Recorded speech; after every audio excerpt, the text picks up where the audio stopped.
Mis en cause pour favoritisme, AWEB, l'Association mondiale des commissions électorales dont le siège est basé en Corée du Sud, a décidé de réagir. Le secrétaire général de cette association, Kim Yong-hee, est aujourd'hui accusé de toute une série de malversations, pratiques commerciales abusives, entraves aux procédures de passation de marché et violation de la loi sur les subventions en Corée, le tout lié à l'acquisition par la commission électorale congolaise d'une machine à voter fabriquée par la société coréenne Miru. Concrètement, ce dernier est soupçonné d'avoir favorisé Miru et ses machines à voter. Pour AWEB et son avocat, les accusations contre son secrétaire général ne relèvent au pire que d'erreurs administratives ou procédurales. L'association dément favoriser une entreprise en particulier. Elle dit par exemple avoir fait un appel d'offres ouvert pour acquérir en 2017 la machine à voter de Miru pour les îles Fidji.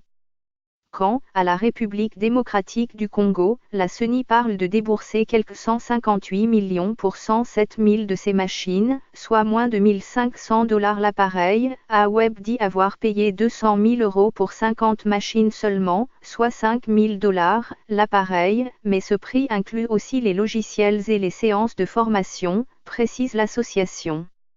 Même si sur les photos de l'association, les machines de Miru sont très présentes, AWEB assure exposer différents types de machines lors de ces événements et formations, pas seulement celles de l'entreprise coréenne. Elle va même jusqu'à affirmer que c'était le modèle des îles Fidji et non celui de la RDC, les machines sont les mêmes, qui étaient exposées lors de son assemblée générale en Roumanie fin août 2017. Il faut dire qu'officiellement, à l'époque, ni les institutions congolaises, ni la population n'étaient informés de l'intention de la CENI d'utiliser autre chose que des bulletins papier. Et pourtant, sur les photos de l'événement, les bulletins de la CENI congolaise sont clairement identifiables.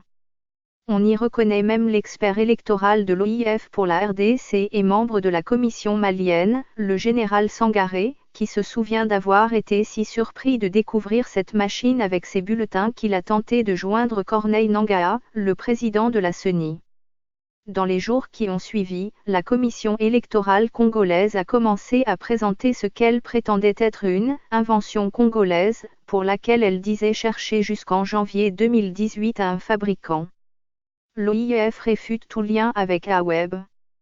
L'OIF assure n'avoir aucun partenariat avec AWEB, que le général Sangaré, son expert, y était dans le cadre de ses autres fonctions.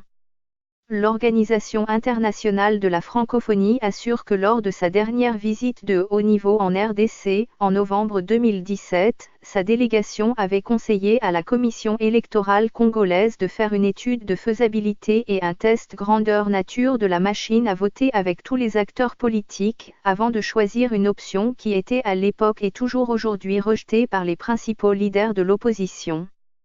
Et pour être tout à fait complet, l'entreprise Miru avait annoncé en février 2018 sur son site avoir signé un contrat avec la RDC pour une machine à écran tactile. Depuis la multiplication des critiques, notamment en provenance de Séoul, cette mention a disparu de son site. Ce fichier audio a été créé par Panopre Basic, vous pouvez le télécharger sur www.panopret.com.